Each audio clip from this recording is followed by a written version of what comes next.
नहीं सर, पकड़नी पड़ती है।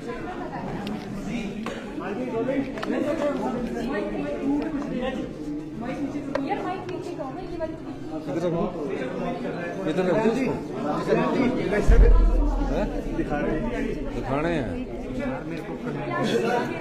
सर, जिस तरह से देखते हैं पहला दिन था और रेजोल्यूशन आया है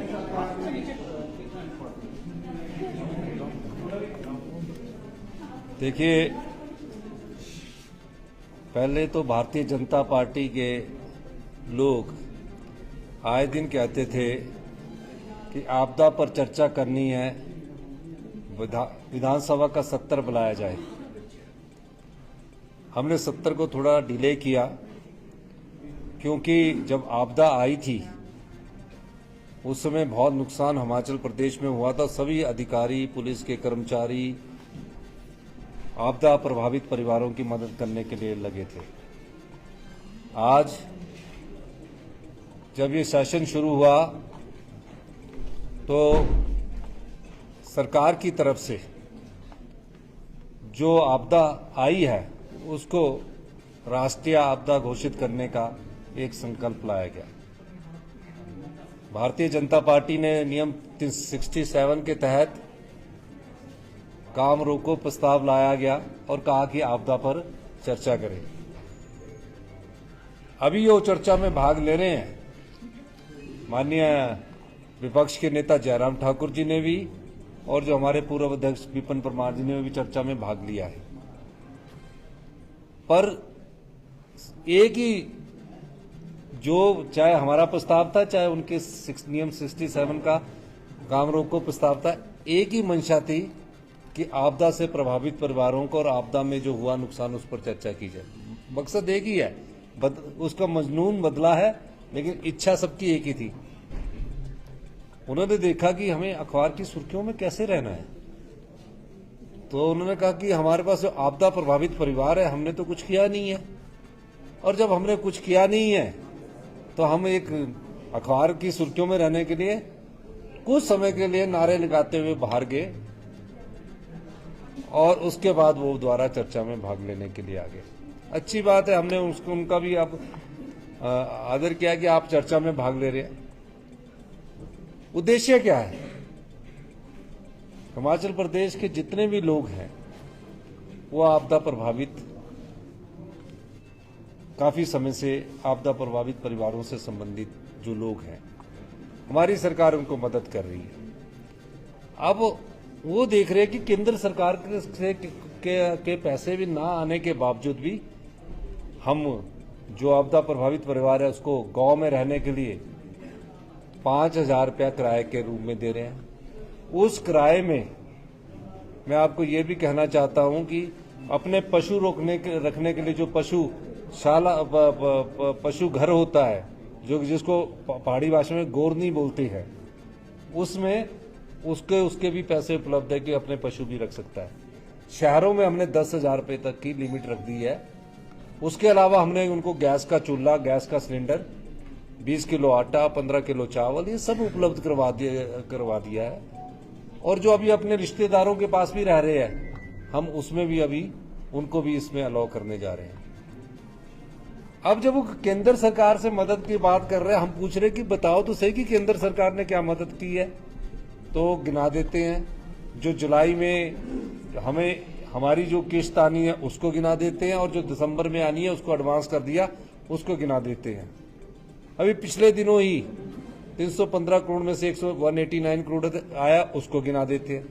कोई स्पेशल रिलीफ पैकेज नहीं आया है और ना ही इसको राष्ट्रीय आपदा घोषित कर रहे हैं।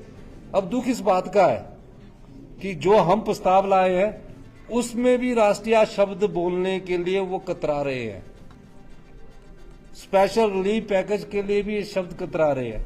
मुझे नहीं लगता किस चीज का डर है उनको तो बोलना चाहिए कि सरकार ने प्रस्ताव लाया, केंद्र सरकार को इसकी मदद करनी चाहिए। आप चुनकर विधायक आए हैं, लोगों के प्रति आपकी जवाबदेही है।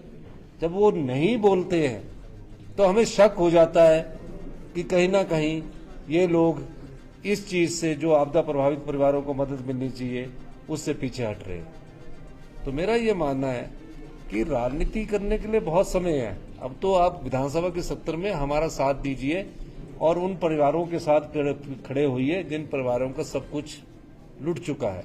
पाई पाई जोड़कर एक घर बनाया जाता है हिमाचल प्रदेश में, तिनका तिनका जोड़कर एक गांव में आदमी घर बनाता है। आज विपक्ष को उनके साथ खड़े होने की जरूरत है। महज चर्चा करके ही उनका दुख दूर नहीं किया जा सकता।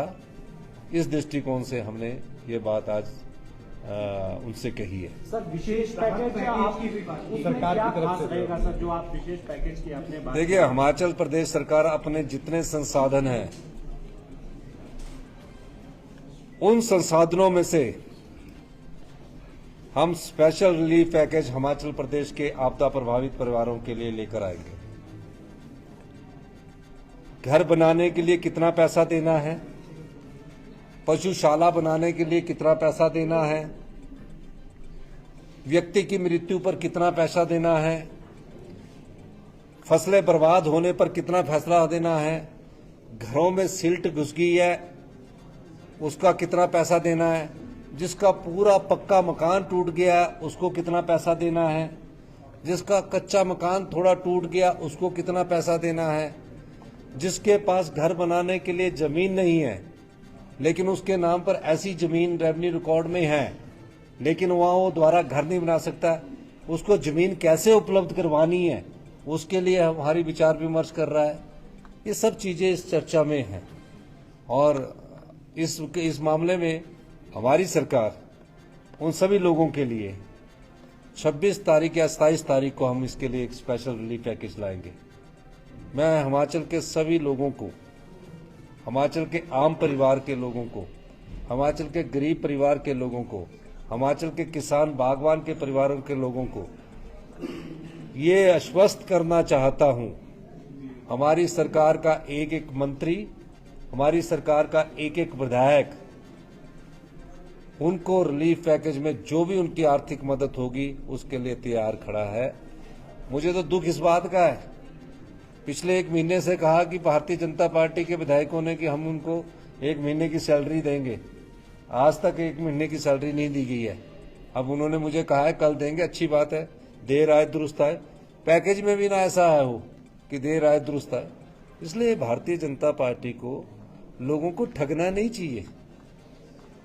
अब कब तक लोगों को ठगते रहेंगे? आपको सही बोलना चाहिए कि केंद्र सरकार के लोगों से हम बात नहीं कर सकते हैं, हमारी नहीं चल रही है केंद्र सरकार में, हम गृह मंत्री जी से नहीं मिल सकते हैं, हम देश के प्रधानमंत्री से नहीं मिल सकते हैं। हमने देश के प्रधानमंत्री से भी अनुरोध किया, गृह मंत्री से भी अनुरोध किया और मैं आगे भी अनुरोध करता रहूंगा और सब प्रकार से हिमाचल के जो भी लोग हैं उनके लिए हम सब लोग केंद्र सरकार से अनुदान की बात करते रहेंगे। हम फेडरल स्ट्रक्चर में रहते हैं, हमारा ये दायित्व बनता है, जो सरकार के पास टैक्सेस का जो शेयर आता है उसमें हमारा भी अधिकार बनता है, हमें मिलना चाहिए। जब हमारे भुज में मिला, जब केदारनाथ में मिला और जगह मिला तो हमें क्यों नहीं मिल रहा?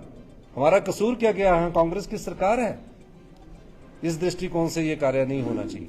सर आपने ये भी कहा कि जो अपात्र लोगों की मदद की बात कही, आपने जांच की बात कही है कि किन अपात्र लोगों, किसी भी अपात्र को अभी तक नहीं मिला।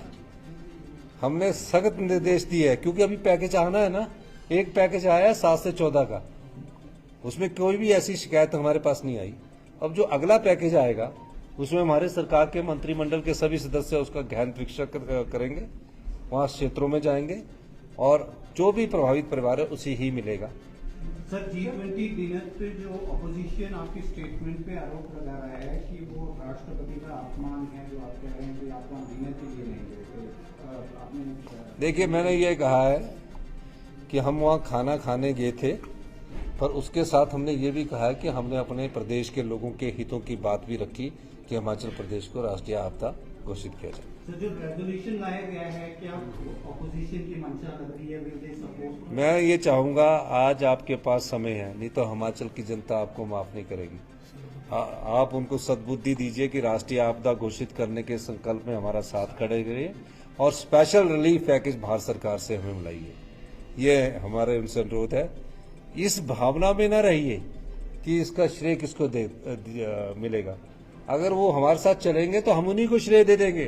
हमारा ये नहीं है कि हमको श्रेय चाहिए, हमने तो लोगों की सेवा करनी है। तो हम इस दृष्टि से उनसे भी अनुरोध कर रहे हैं। धन्यवाद।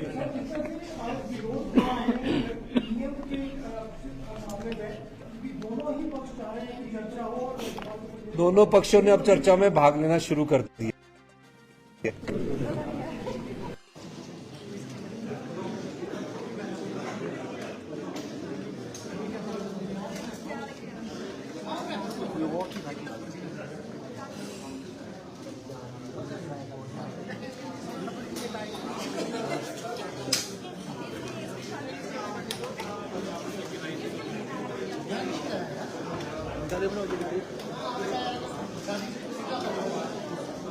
तो मुख्यमंत्री सुखविंदर सिंह सुक्खू ने भी प्रेस वार्ता में जो है काफ़ी बातें कह दी है। जो लोग यहाँ पर मिलने आए हैं तस्वीरों में देखिए।